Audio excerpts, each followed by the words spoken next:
Para este review voy a usar la Epiphone Sheraton con la pastilla del mástil.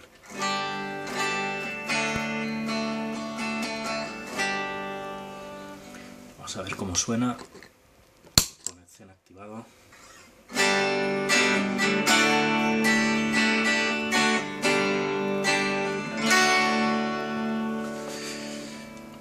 Vamos a subir un pelín la ganancia.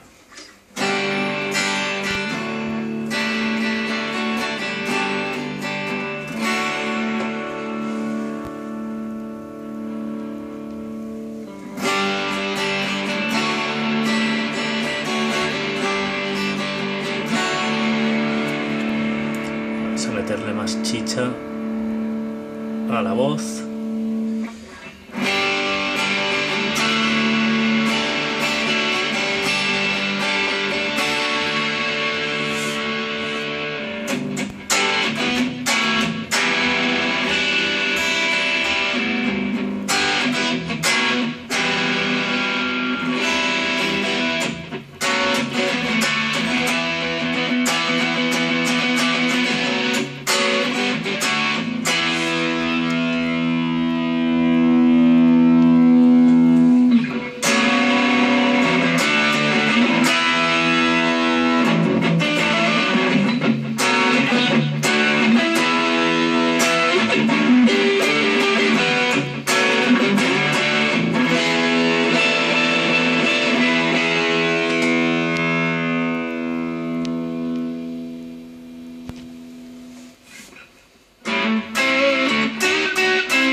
Un poco más de chicha aquí y un poco menos de chicha aquí y bajamos el tono.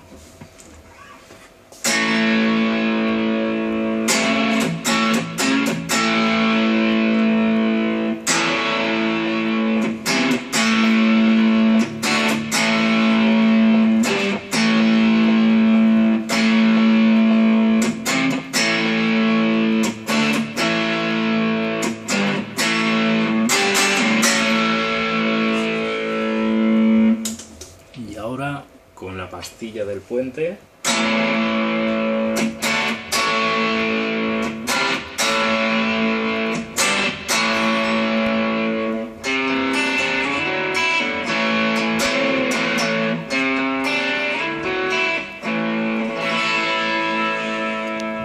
más chicha.